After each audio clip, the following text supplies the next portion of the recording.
Welcome to the clubhouse. My name is Alice and I'm so glad that you've joined us. Let me just get to this right from the top. This is a video about how to make stuff and we made it especially to go with one of our kits. So it is important that we get right to it because I know some of y'all are standing there with your apron and goggles on, holding a spatula in your teeth with test tubes in both hands. But we haven't gotten to hang out for a while and I wanted to say a couple of things. So I'll put a time in the video description where y'all can skip to and just hear the facts, ma'am.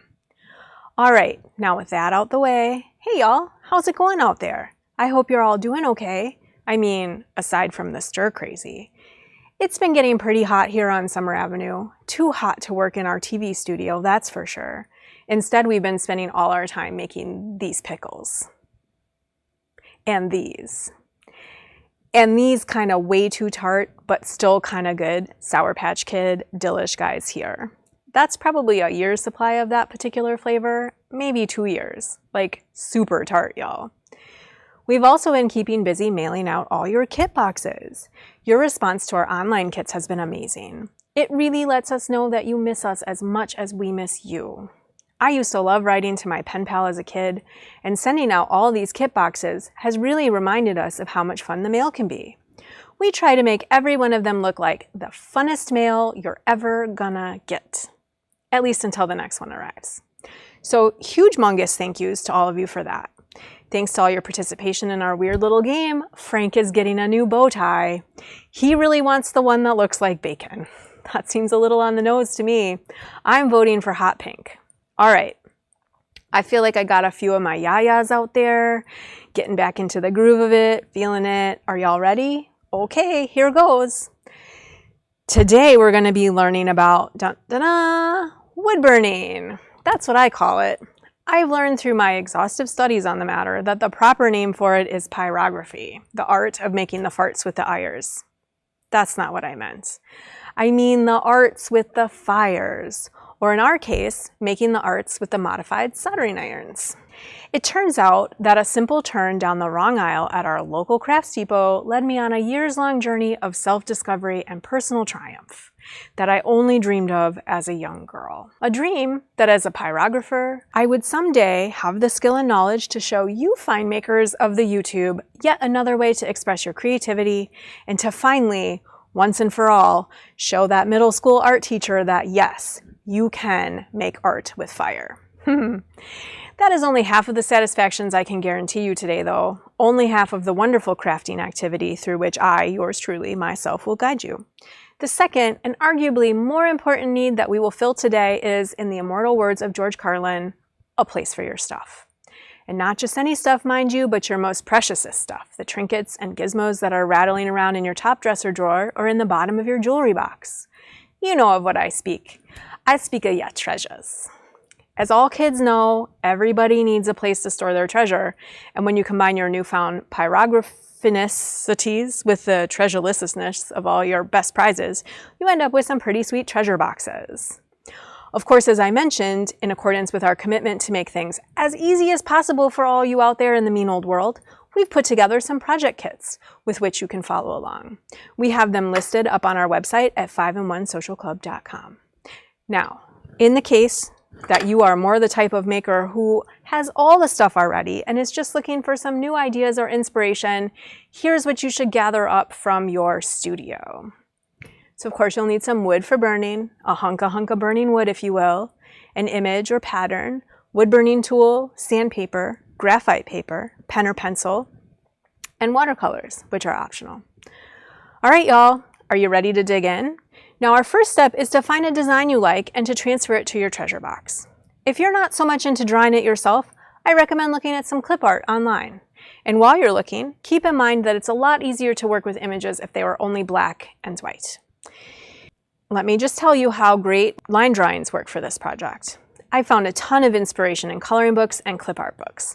I especially love the adult coloring books. Now, I'm not talking about some naughty coloring books, although they have virtues of their own, but the coloring for grown folks books that were super popular a few years back that feature complex patterns or mandalas, like this one. You can use them as there are, but for an extra fun challenge, I like to redraw them myself. You can use the opportunity to change the scale or the line weight and really make that image your own. Now, if you're using our kit, it comes with some graphite paper you can use to transfer your image onto your box. But if you don't have graphite paper, no worries. You can just go watch our quick pro tip video on making image transfers. It's super simple, and all you'll need is a pencil. Go on now, we'll meet you back here for step 2. And that step 2 is choosing your wood. I've had a lot of fun burning the little wood shapes, ornaments, boxes, and other knickknacks you can find at the craft store. Like, check out this Mr. T. And here's the kind of treasure box you might find in your kit.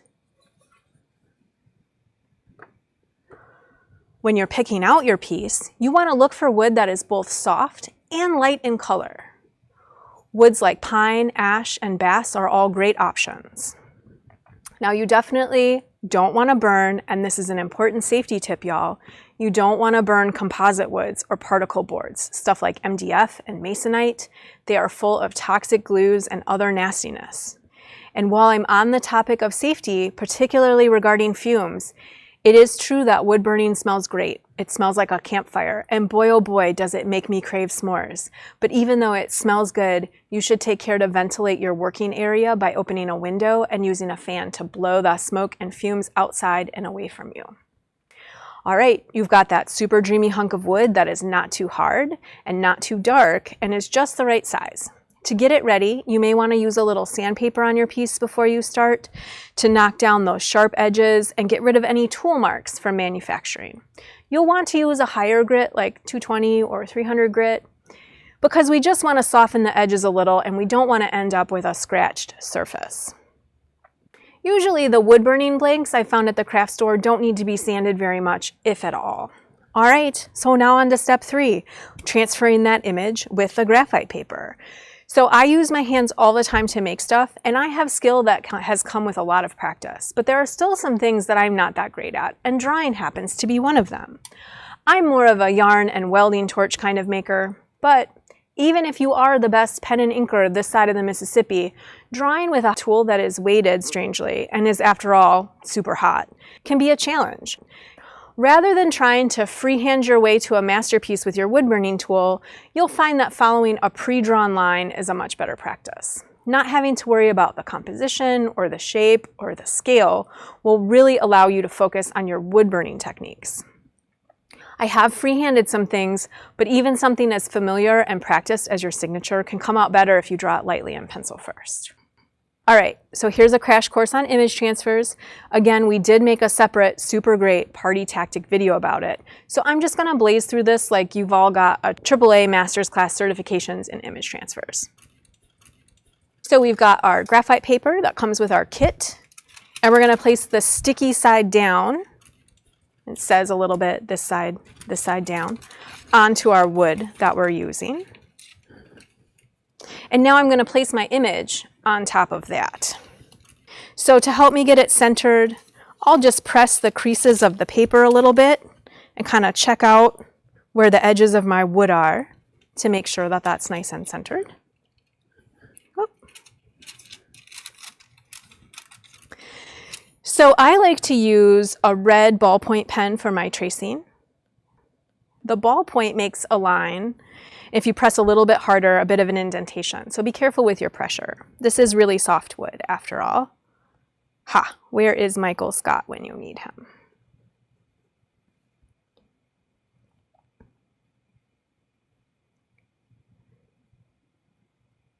So I'm just quickly tracing that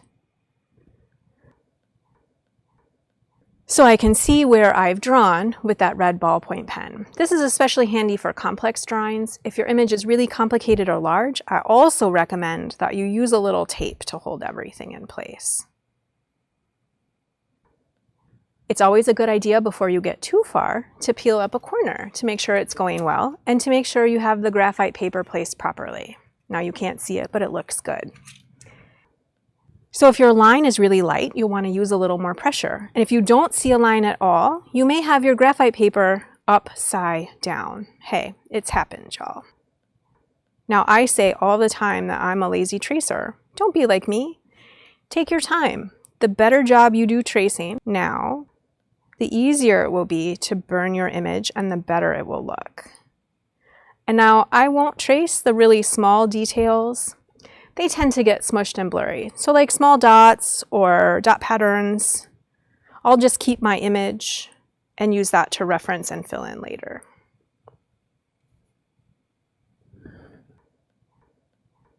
All right, I think I've gone all the way around. I'm gonna lift that up and take a check. Oh, he looks great. So once you've finished, if your traced image is bad, you can erase this graphite with a little bit of sandpaper so that you can start over. So here we go. There's my squirrel, because squirrels had treasures. All right, so pro tip, that graphite paper is reusable. Woohoo! I've actually been using the same stuff for years, so go ahead and fold that up, label it, and put it in a safe spot for later. All right, are y'all ready for the excitement? Because we're about to get into step 4, our wood burning tool.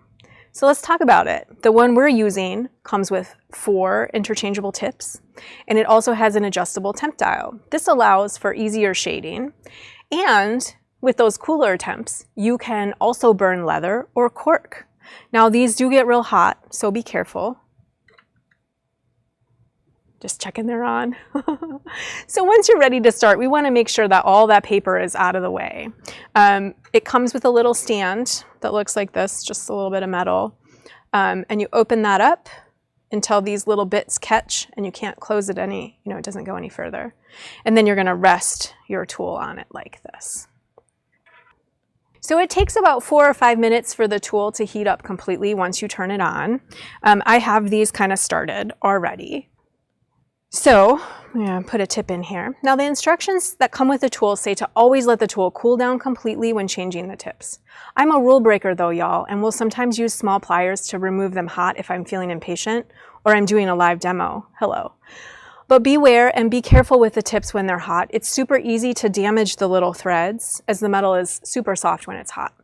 Also make sure that you're aligning the threads properly before you screw the tips in with the pliers. So I'm just going to place it in like that. It gets hot it already feels hot. Now I'm going to grab my pliers. You don't need to crank down real hard while tightening them. You just want to make sure that it's not wiggly.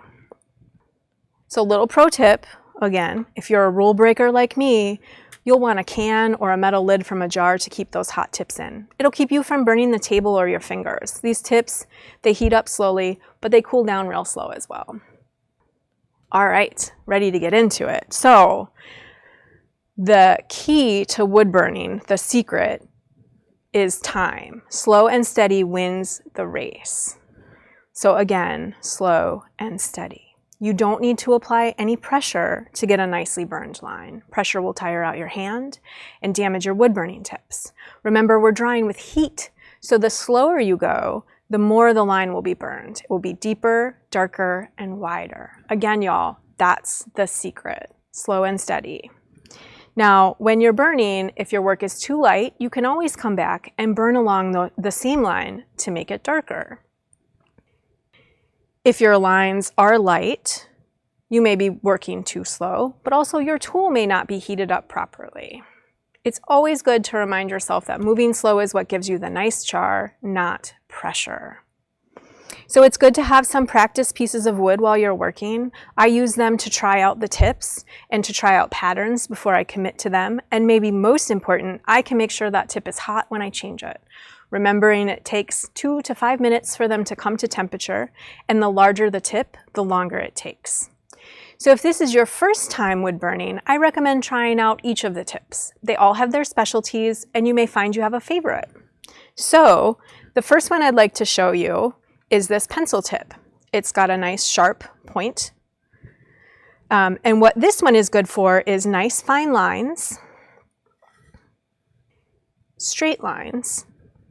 So let's go ahead, I'm gonna draw you a straight line. And again, slow and steady is what's gonna do it for us. Nice and slow. This is the tip I just put in, and he might not be quite hot enough yet, y'all. But again, nice and slow. This is not the straightest line I have ever drawn, but you can see how long that took me. Now, if I were to draw as I normally would, it would look something like this. And you'll notice that you really can't see that line at all, right? So slow and steady. So again, this tip is really good for straight lines. It's a nice, tidy, tiny, thin line. The other thing I really like to do with this tip is to make polka dots. Patterns are a fun way to fill in your drawing. So I just want to show you what those look like. Now, it's not as great as curvy lines, so I'm going to write my name in cursive, and then we're going to try and do that with this tip. So again, nice and slow, just following that line. And I'm getting a little hesitation as I'm hitting the wood grain. It's not a very smooth line. All right, so here you can see that. It doesn't look terrible, but here in the L, especially in some of the A, you can see those little hesitations where it kind of stuck that point in the grain. So now I'm going to show you the next tip. Now this guy is like the pencil tip, but it's got a rounded top to that. You see that? So it's not pointy. Now this one is going to make fatter lines, and it's also going to do a much better job working with those curves. So I'm going to go ahead and prep this with my cursive name. And again, we're moving nice and slow. This line is going to be thicker because the tip is blunter. You can see we're moving nice and slow to get a nice steady line. Now I'd also like to show you some polka dots so you can see the difference between the sizes. This guy will also, the longer, any of the tips, the longer you hold them, the more you're burning. So you can make larger dots by also holding this in place longer. And again, no pressure, just time. So let's see how we do with this curvy Alice. Whoop, I went a little too fast there. So even when you've had practice, you still have to remind yourself sometimes to slow down. Dot that I. All right, y'all, so let's look at those next to each other. So on this square, we have my pencil tip. So you can see those lines are quite a bit finer.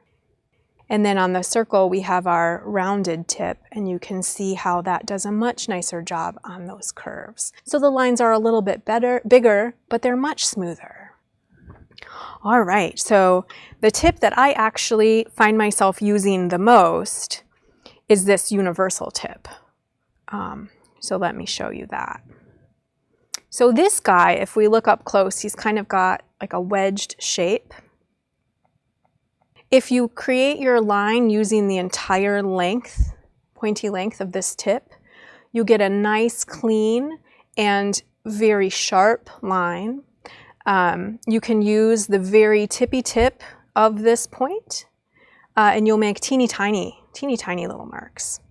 And the reason they call it universal is because you can also shade using this flat part here.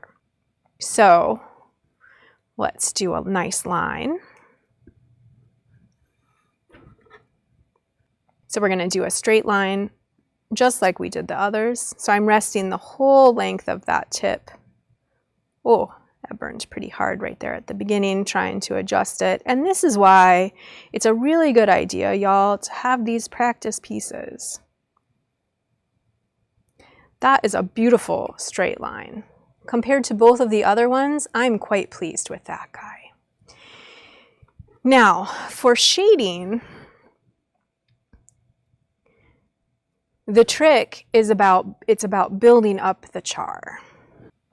So when we're shading with this universal tool, we're going to rest right on the side of that tool. Whoops. And kind of pull it along. Again, this is why it's great to have a practice piece. I'm struggling a little bit with that there, y'all. Let's try that again. I'm going to flip it over. There we go. So you want to make sure you're resting that whole side of the tip on your wood. This is a situation where you actually might want to move a little bit faster, where slow and steady doesn't win the race as much. Because what we want to do is lay down a little char and come back and lay down a little bit more where we want it darker, slowly building up that value. And again, I'm not pressing, just moving it. All right, so that is the universal tip. I have one more to show you, so I'm going to go ahead and put it in here and let it heat up. So this is your official shading tip. Now I will say it does take a lot of practice to get good at shading, whether you're using that universal tip or you're using the official shading tip. But I really also love this tip because it looks like a leaf. Can y'all see that? So you can use it as a stamp. I've made wreaths, wreaths and tulip shapes with this guy. It's very fun to use as a stamp.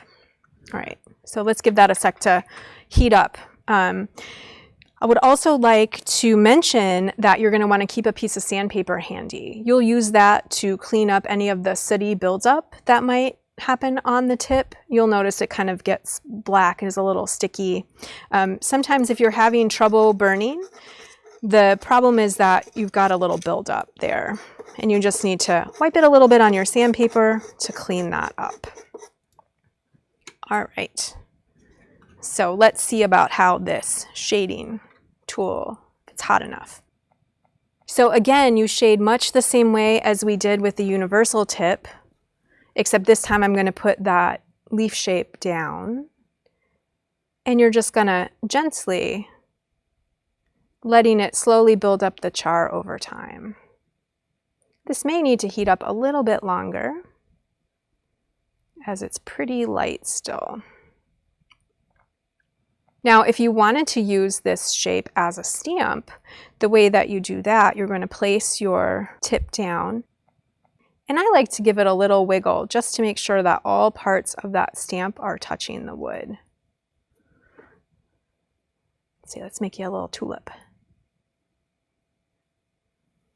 Your kit does not come with any stamps, but they do sell stamps in different shapes, and they're very fun to play with for texture. There we have a fun little tulip. All right, and again, shading just takes some practice. All right, so I've got my lovely little squirrel here. He's all traced. I'm going to go ahead and fill in his outline. I'm choosing to use the rounded tip because he's got a lot of curves. Now, we haven't talked a lot about wood grain yet. If you've chosen a light, soft wood, you're not going to have a lot of wood grain. But it's always a good idea to take a look at your piece of wood before you start, before you lay down your image, and kind of check out what's going on with that grain. If your image is really linear, you'll want to line those lines up with your grain. It's much easier to burn with the grain than against it. So here I'm working against and I'm feeling a little hesitation. Grain is made up of soft wood and hardwood, and the soft wood is going to burn a lot quicker than the hardwood.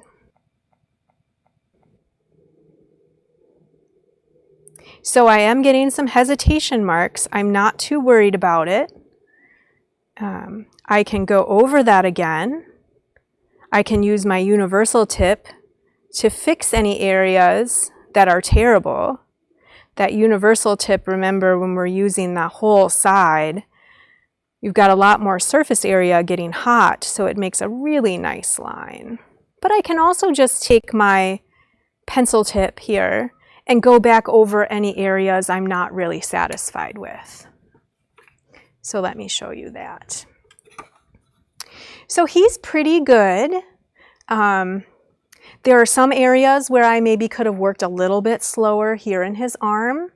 And I do have some little hesitation here where it hit over that wood grain. But I will say, y'all, we're not drawing with Sharpies. we are drawing with a wood burning tool, so it's not quite the same. Keep in mind that some of that is the nature of this art and is beautiful on its own.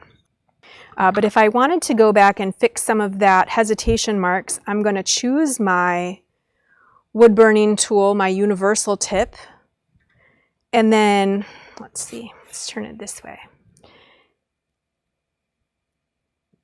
Get that into that curve and just come around nice and slow. And I might hit the inside of that line because it's a thicker line, and then come back and also kind of work along the outside of that line. And now I have something that you can see right away that that's quite a bit darker. All right, so once you've finished kind of tracing your image, you may find you want to reburn some areas like we just did. You can also try shading or filling in areas completely with char. Like this guy here, filled in these lines completely, and that looks really lovely. It does take a little while to fill in areas, so if you're planning to do the entire box black, that can take a while, just so you know. So now shading, as we've mentioned, it does take a lot of practice to get good at it with these tools, but you can create different values using different types of marks. You can use hash marks to make darker areas. You can also burn small dots close together, or large dots close together, or dots far apart. Use your little piece of wood, your samples, to try out some marks. It's a great way to create texture and shading and can really create a lot of dimension in your piece. So I've started a little bit here on my squirrel.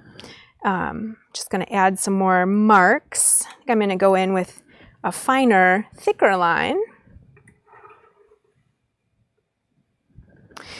This kind of represent hair, and I'm thinking along that tail, that nice curvy tail line, I'm going to do some little hash marks because he's a real furry guy, right?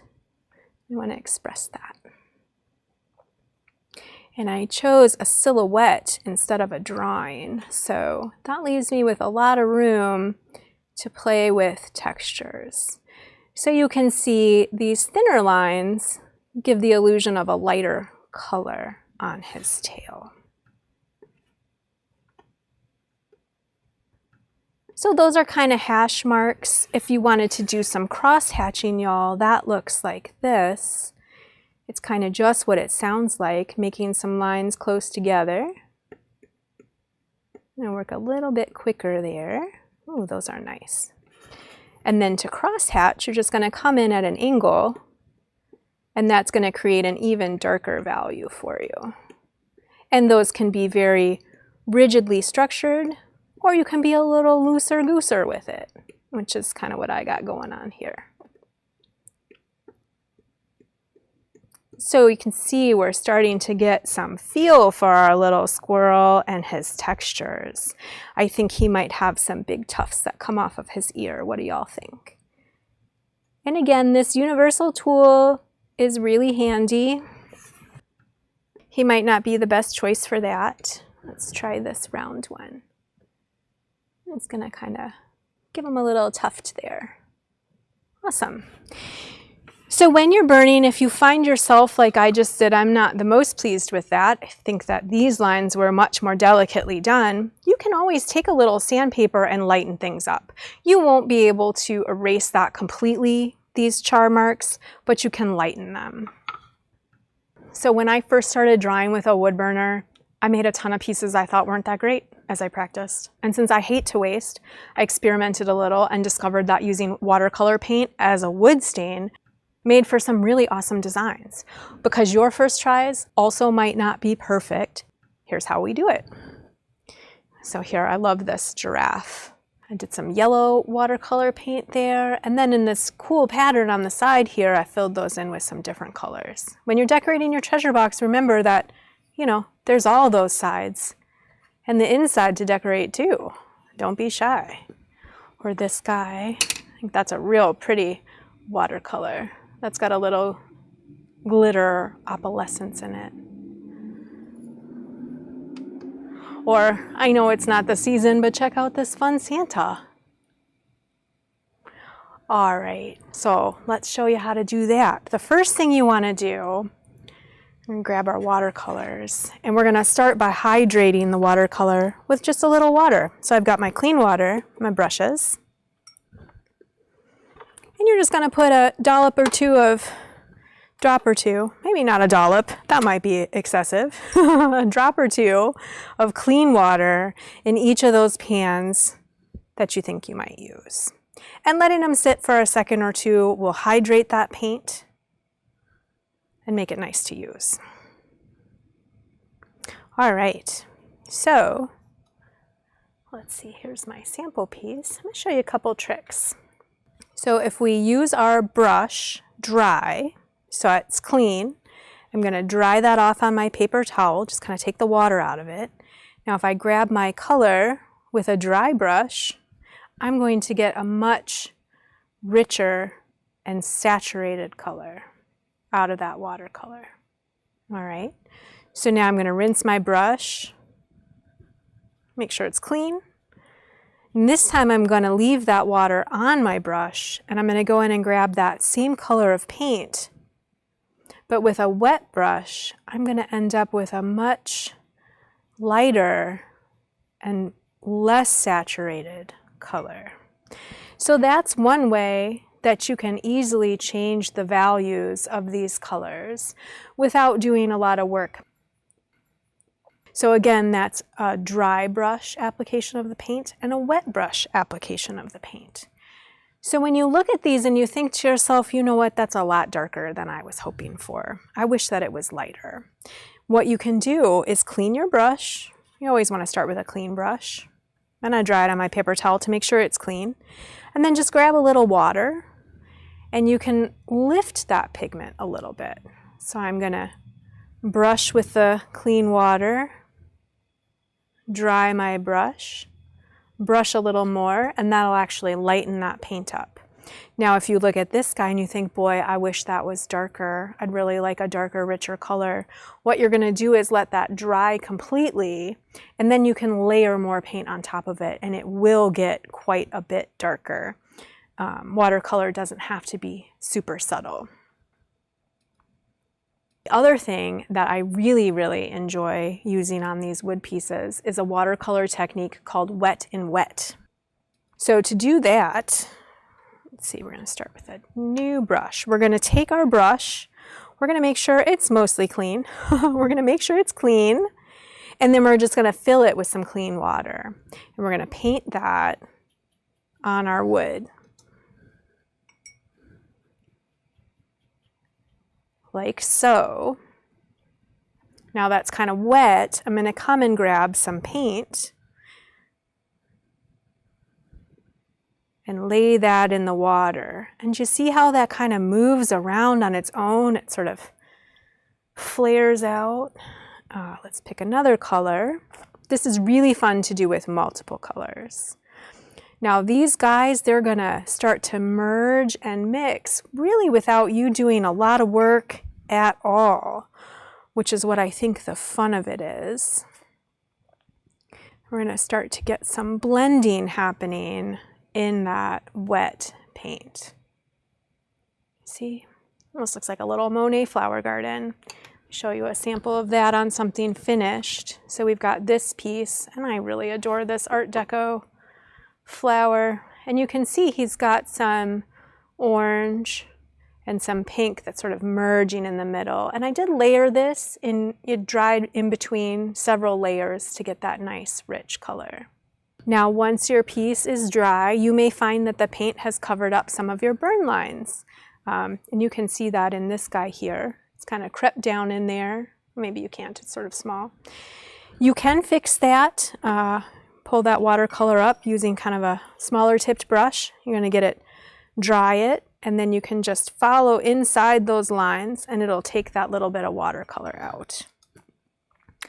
All right, well that's all I've got to say about the watercolor paint. Very fun. See, look at that as it starts to dry. It's so pretty. I'm into that. All right, so did you already gather up your best treasures?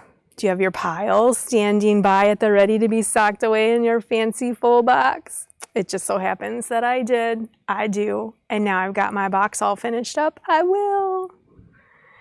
Here's what's ringing my bell these days. I need this little thing. Ooh. Yeah, I totally need this little thing. This has a special little spot right there. Can't forget about my favorite fellow. He's going to go in there. And this one goes here. And here. Now that you've finished your box, you get to have a whole new kind of fun fitting all your stuff in there. Make sure it's snug. You don't want to give them too much room or all your stuffings will get shuffled up and mixed together. And we all know that that's no way to treat your treasures. All right. Thank you so much for watching. This is Alice, signing off from our Summer Avenue Clubhouse. See y'all soon.